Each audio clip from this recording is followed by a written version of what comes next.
الله أكبر الله أكبر الله أكبر الله أكبر أشهد أن لا إله إلا الله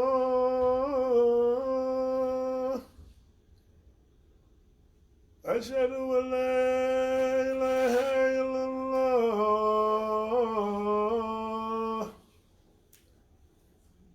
أشهد أن محمدا رسول الله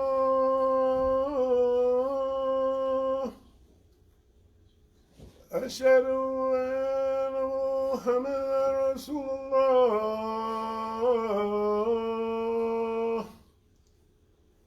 حي على الصلاة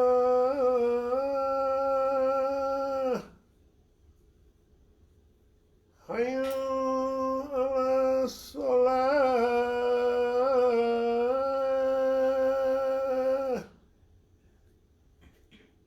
حي على الفلاح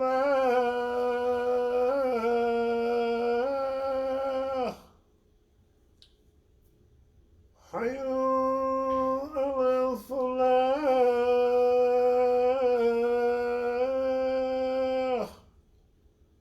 الله أكبر الله أكبر لا إله إلا الله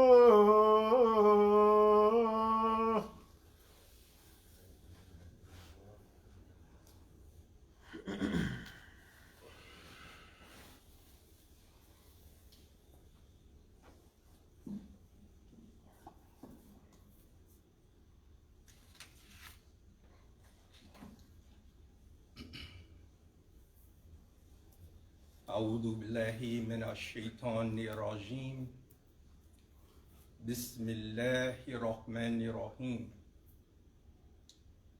In the name of Allah, most gracious, most merciful, praise be to Allah, our guardian evolver. He is our refuge. He is our light. I openly bear witness that there is no God but Allah, and that Muhammad ibn Abdullah sallallahu alayhi wasallam is his slave, his servant, and the final prophet to all mankind. Ameen. I am so thankful to Allah that I am here today in the foundation of Islam in Hampton Roads.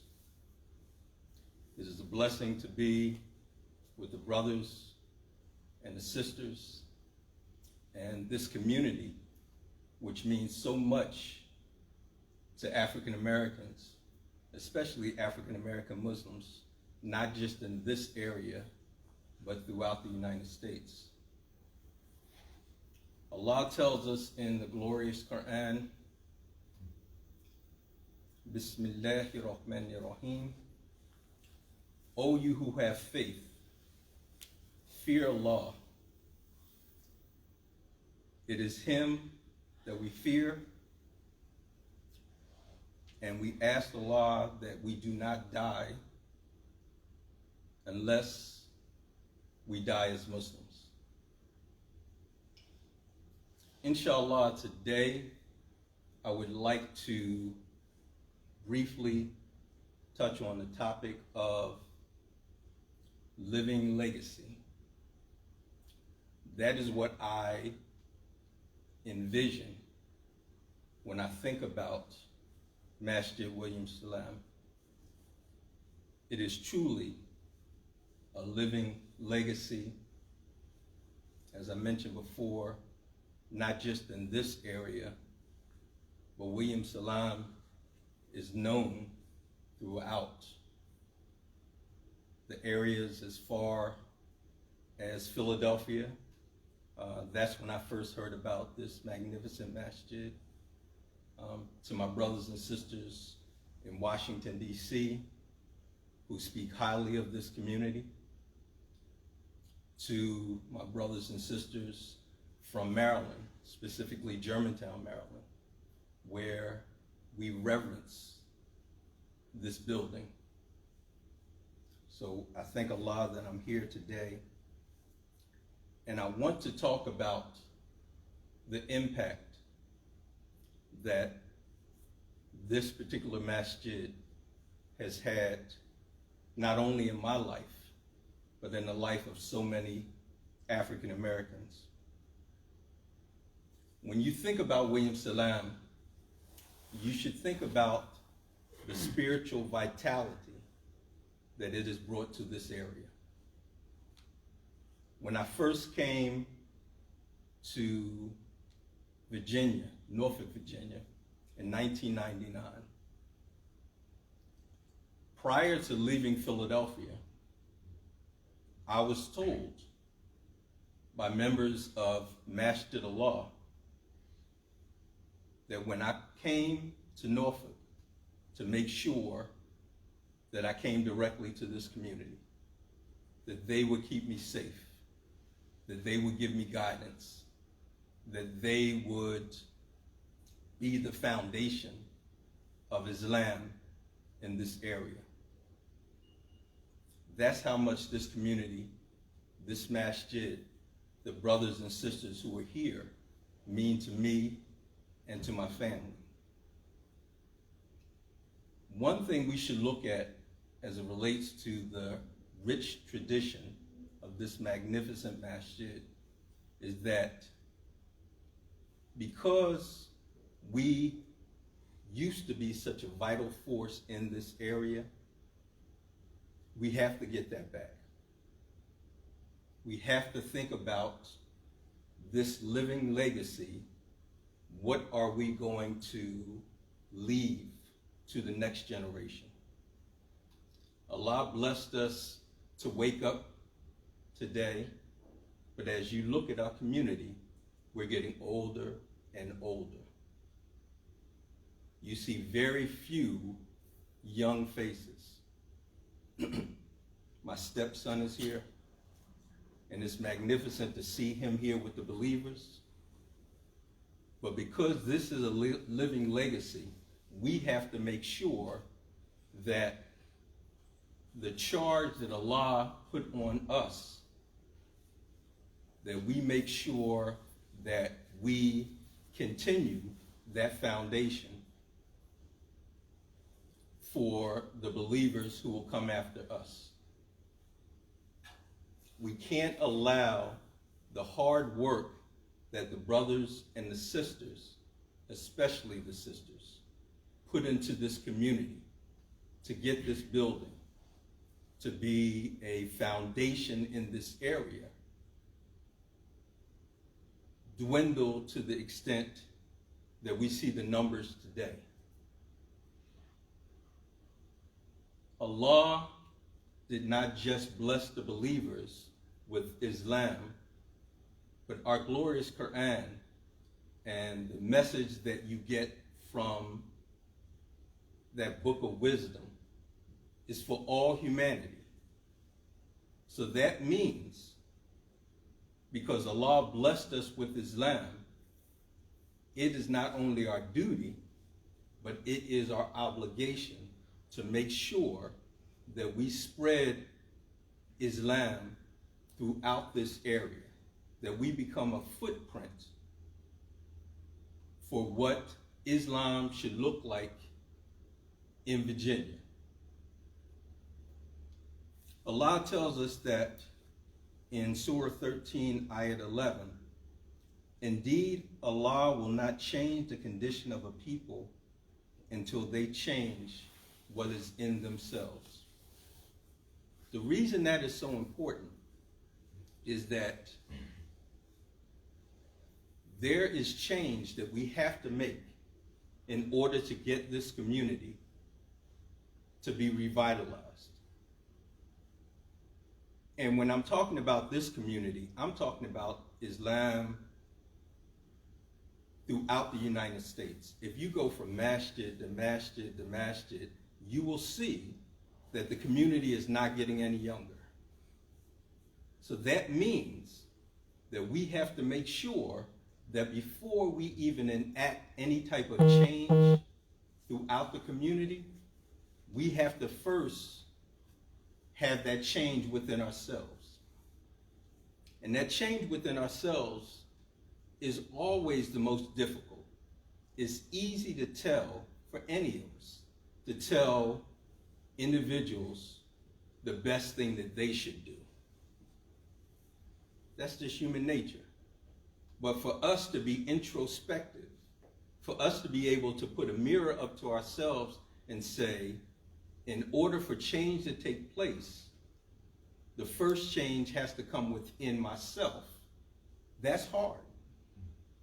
But it's what Allah tells us to do. Allah clearly tells us throughout the Quran, after hardship comes ease. But in order to get that ease, you have to go through the hardship. You have to go through the struggles. That's going to give you that internal fortitude in order to move forward.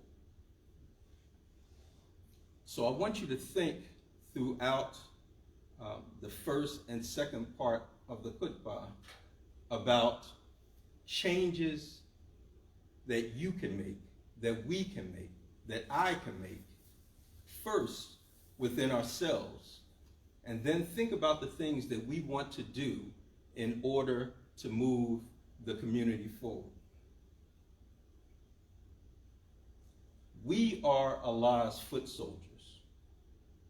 If we want Islam to be advanced, it has to start with us.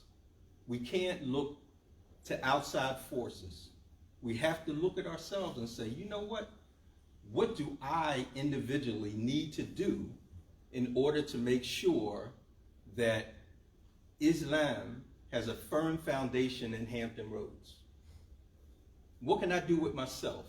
What can I do with my family? How can I contribute to the community? How can I be that person at my job that people see and they say, you know what?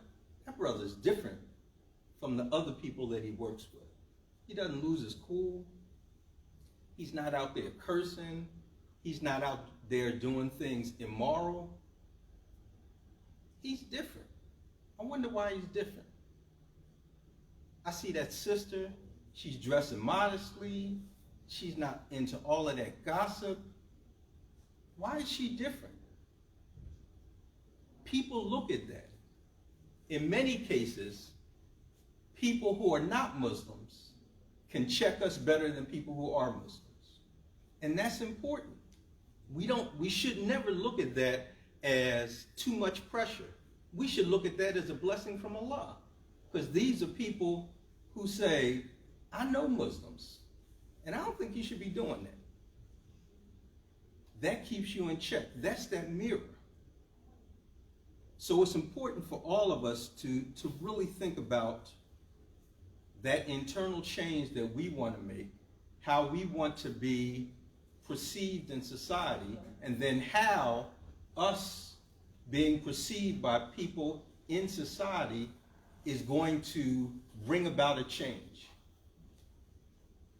I know because of the pandemic, things have changed, and it's a blessing to be in a company of believers again, face to face. And it will be things from this point moving forward that we will continue to have to do. But we still have to keep on moving forward. One thing that I love about all of the prophets, specifically Prophet Muhammad sallallahu alaihi wasallam, all the prophets were revolutionaries. Every last one of them. No prophet ever attempted to fit into society. Every prophet was commissioned to change society. That's us. We don't have the prophets anymore. We have the stories.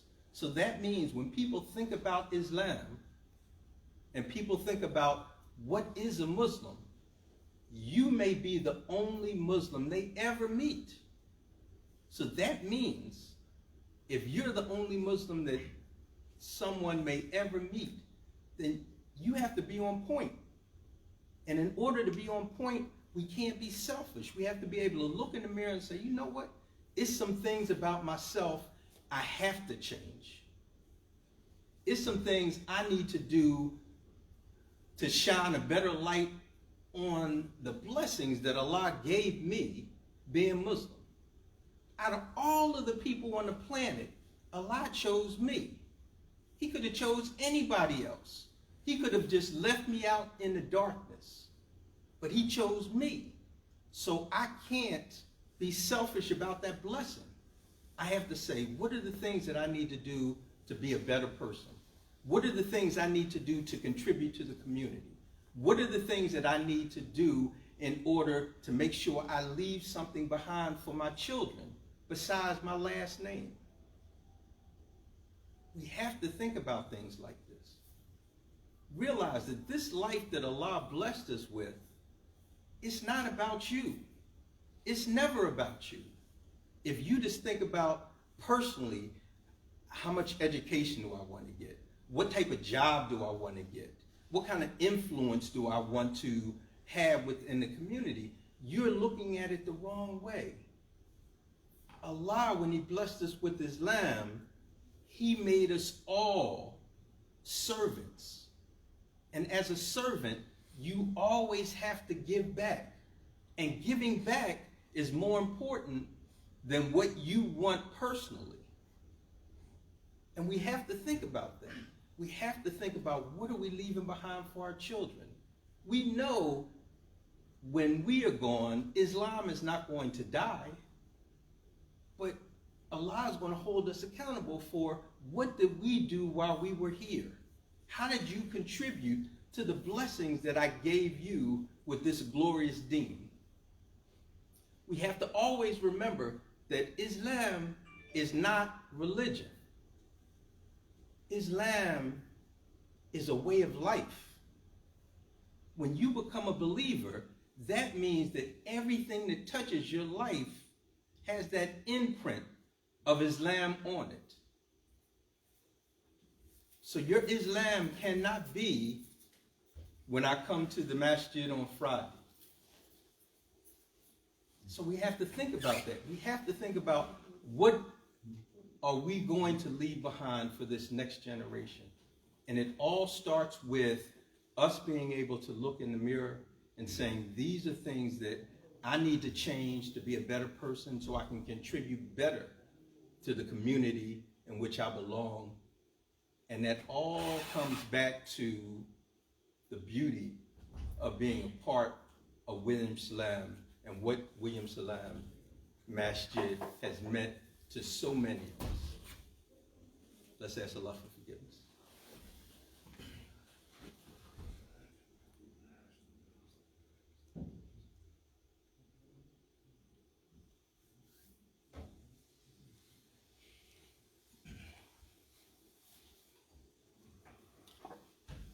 Bismillahir Rahmanir Rahim.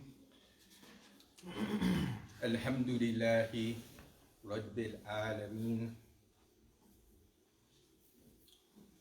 Allah tells us in the glorious Quran, I did not create the jinn and human except they may worship me.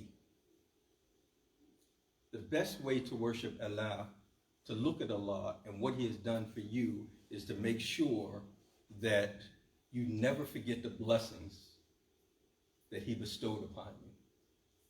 You can never take that for granted. None of us can ever take that for granted. As you look back at the first part of the Khutbah, to me it was just important to say, in order for me to want to build the community, to bring it back to glory, to do the things that Allah wants me to do, I first have to look at myself. That's that nafs, that's you. You have to worry about yourself. You have to worry about what can I do internally so I can be a better servant to Allah. One thing about the pandemic that sometimes believers miss the point is that Muslims, we were built for the pandemic. And what do I mean by that? That Allah blessed us with structure. We're never afraid to be alone because we always have Allah by our side. We're never fearful of what's going to happen tomorrow because it's the qadr of Allah. Allah already preordained what is going to happen to us. It's just up to us not to whine and complain as we go through the struggles. We should never look at it as this is overwhelming, because as believers are always optimistic. We are always that group of people that believe that the glass is half full, not half empty. That's a part of being a believer. That's a part of faith. Believing in the unseen more than what you see in front of your own eyes.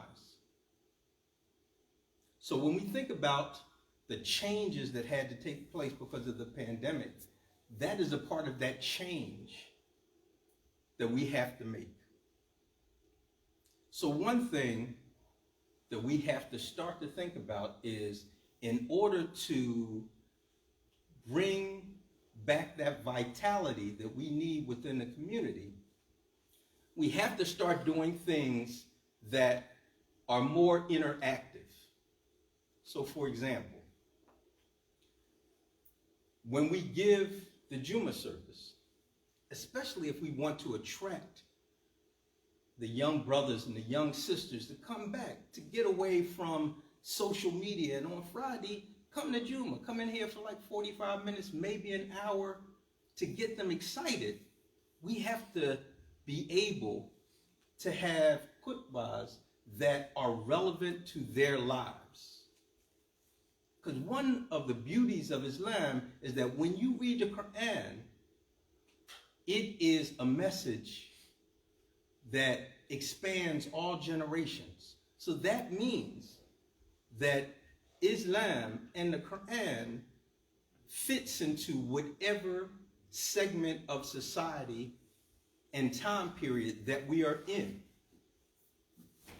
So that is so important that we make sure that we give khutbahs where Islam is a living faith. We don't treat Islam like it's a history lesson. We treat it in a way that people get energized, because you got to read your audience. You have to be able to say, what can I tell that brother that I can connect with him? What can I say to that sister who is in high school and is struggling with peer pressure, trying to stay Muslim? Should I cover? Do I correct people when they mispronounce my name? When it's time to make salat, am I embarrassed to ask the principal or the assistant principal? Is it a place that I can privately pray? But we have to talk about things like that, because that's what our kids are experiencing at this particular point. Especially during the pandemic, you just think about it, that so many of the kids were just locked up in the house, but instead of maybe trying to find a way to make the Quran more interactive or showing videos that are relevant about Muslims throughout the world, they are locked up somewhere just playing video games. And we know that all that's going to do, because it's un-Islamic, many of the things that they're seeing, it's just going to destroy their minds. And then what happens when we talk about it's time to make salat, or it's time to go to the masjid?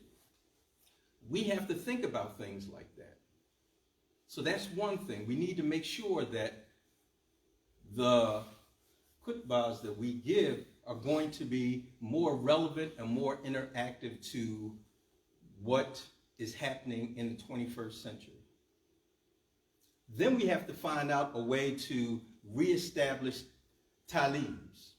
And because of the pandemic, things are difficult in terms of having people in an enclosed space. Then we need to be able to think about doing some things on Zoom. Something where people in the community who still need that energy that comes from continuing to have their faith reinforced over and over again, we have to make sure that we provide them a vehicle. Because we know if we can't find something that's going to engage, something that is going to bring the people to the faith, they will find an alternative. And if they find that alternative, in many cases, it will have little or nothing to do with Islam. And then we're charged with that. If Allah blessed us with this beautiful faith, then it's our obligation, it's our responsibility to make sure that we're thinking about some things that are going to keep people in the faith. Then we have to look at successful models. If we look at the Atlanta Masjid, if we look in Atlanta, if we look at Masjid Allah in Philadelphia, they are doing innovative things to get the young people back into the Musalla. They are doing things that are making them relevant within the greater community, like having the masjid open for voter registration, or when the kids are about to go back to school, they have back to school night. It doesn't have to be in a building, it could be outside of the building. And we give away free book bags and things of that nature. So people say that Muslims are not just about other Muslims. Muslims are about making the environment in which they live better. We don't do that enough. We keep Islam for just the believers. How can we do dawah if we're trying to convert people who already have been converted? So that's something that we need to do. We need to be able to be a stabilizing force within our communities. People around 35th Street should be able to say, that's William Salam Masjid. You know what? The brothers and the sisters, they're on point. They do things to help everybody out. You don't just have to be a Muslim. You know what? Just stop by there sometime.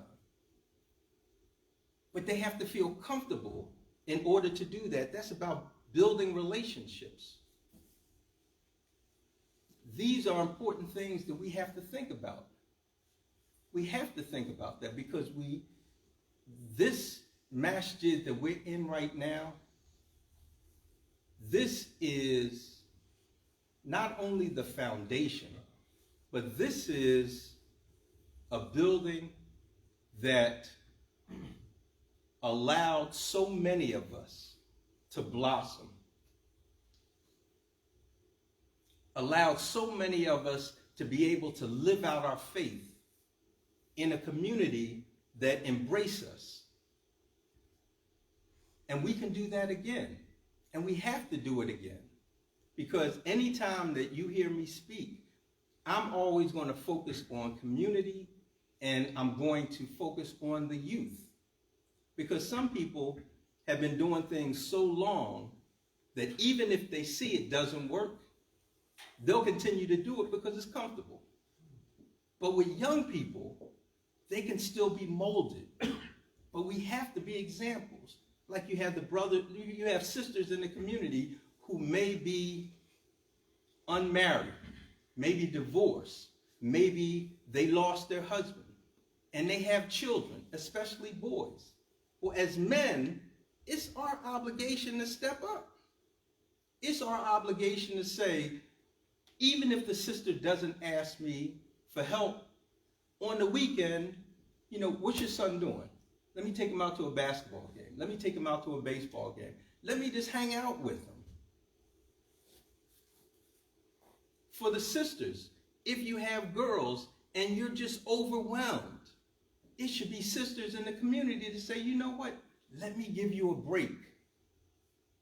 I know you need help, and maybe you just don't want to ask me. You know what? I'm doing something anyway. Can I take Rashida with me? We'll just hang out. I'll bring her back. She's going to be safe. That's our obligation. Then for the elderly that we have in the community, we should make sure that we're visiting the assisted living facilities. There are a lot of, you would be surprised. You go to some of these assisted living facilities, you don't even know some of these people are Muslim. But you go in there with a kufi or you're in hijab and you go into the building, assalamu alaikum. That's our responsibility. That's how we give back. That's how we connect within the community. We have to make sure that we do that. That is so important. So I just want to leave with one point. Once we think about revitalizing the things that we need to do within the community, we always have to remember that we are each other's keepers. We are the mirror to the next brother and sister that we see. That's our obligation. When that brother or sister is struggling, we know as believers, we don't talk down to them. Brother, why don't you come to the masjid anymore? Why don't you do this? No. Hey, brother, is there anything that I can do to help? Come on, I'm getting ready to go to the masjid. Let's go make salat together. You see a sister that's struggling. Instead of saying, she don't cover anymore and this and this and that. It's just anything you need. Come on, let's go hang out. Let's do some things together. That's what believers do. That's what separates us from everybody else. So let's think about those things as we do everything we can to make this living legacy right here at Williams-Salam a beacon, a place that people want to come to, a community that people can see from the outside and say, these people are really doing things. These people are doing things not just for members within the community, they're doing it for the community. So we need to think about all of those things. So we ask Allah that He energizes us, that He allows us to see the beauty of this faith. We ask Allah that He puts into our hearts that kindness, that compassion, not sympathy, but empathy, where you don't feel sorry for somebody else, but you put yourself in that other person's shoes and say, you know what? That could be me. So let's be that. Let's continue to ask Allah to guide us. Anything that I said that was incorrect came from me, my own selfish nafs, and I beg for your forgiveness. Anything that I said that was correct is from Allah, and all the credit and all the glory goes to Him. Akim as-salat. Allahu Akbar, Allahu Akbar, Allahu Akbar, Allahu Akbar. Ashhadu an la ilaha illallah, ashhadu an la ilaha illallah, ashhadu anna Muhammadan Rasulullah, ashhadu anna Muhammadan Rasulullah. Hayya ala salah, hayya ala salah, hayya ala falah, hayya ala falah. Kakabati salah, kakabati salah. Allahu Akbar, Allahu Akbar, la ilaha illallah. La ilaha illallah, Rasulullah. When you make your dua, everyone, let's continue to pray for our believing brothers and sisters throughout the world. Brothers and sisters are struggling in Africa at this point with the pandemic. So let's keep them in our prayers. Family members, keep them in your prayers.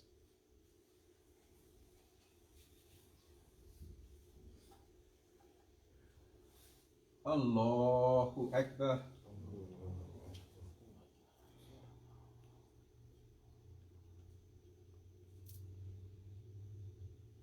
Bismillahirrahmanirrahim. Alhamdulillahi Rabbil Alameen. Ar-Rahmanir-Rahim. Maliki Yawmiddin. إياك نعبد وإياك نستعين اهدنا الصراط المستقيم صراط الذين أنعمت عليهم غير المغضوب عليهم ولا الضالين. آمين. بسم الله الرحمن الرحيم. اقرأ باسم ربك الذي خلق خلق الإنسان من علق اقرأ وربك أكرم. الله أكبر.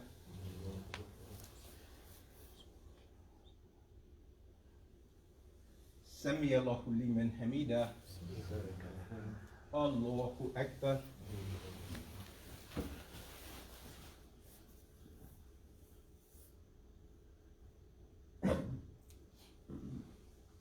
الله أكبر. الله أكبر.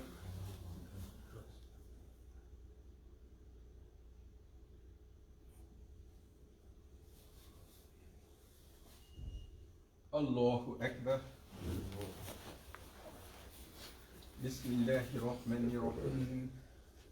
الحمد لله رب العالمين الرحمن الرحيم مالك يوم الدين إياك نعبد وإياك نستعين اهدنا الصراط المستقيم صراط الذين أنعمت عليهم غير المغضوب عليهم ولا الضالين.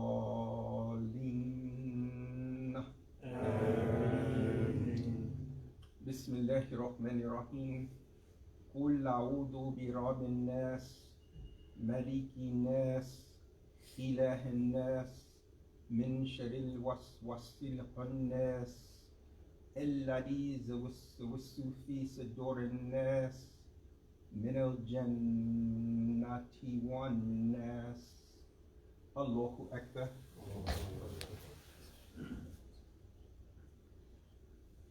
سمع الله لمن حمده. الله أكبر.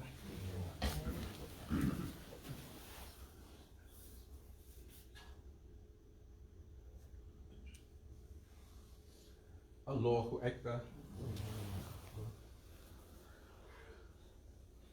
الله أكبر.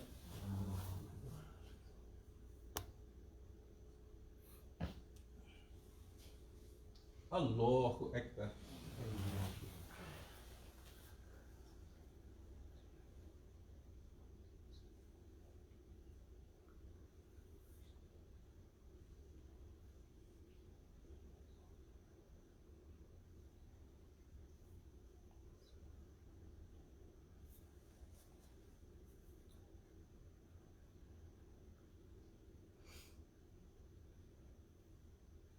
السلام عليكم ورحمة الله. السلام عليكم ورحمة الله. السلام عليكم ورحمة الله.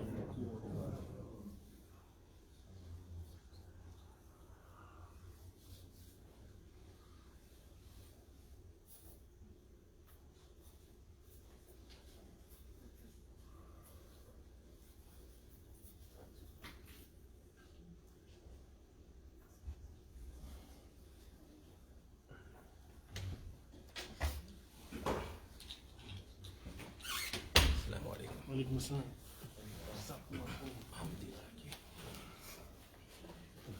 All right, brothers and sisters, do not forget your zakat obligations. If you want to mail it in, you can mail it to P.O. Box 1802, Norfolk, Virginia 23501, or mail it directly to the Masjid at 614 West 35th Street, Norfolk, Virginia 23508. Or you can Cash App it on $ MWSALAAM. Also, next, well, not this Sunday, but the following Sunday, August 8th, 1 p.m., there'll be a community meeting.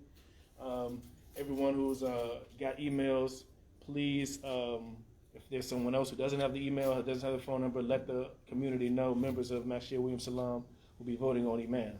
So please let them know. I think that's all I have. Anything else? Assalamu alaikum.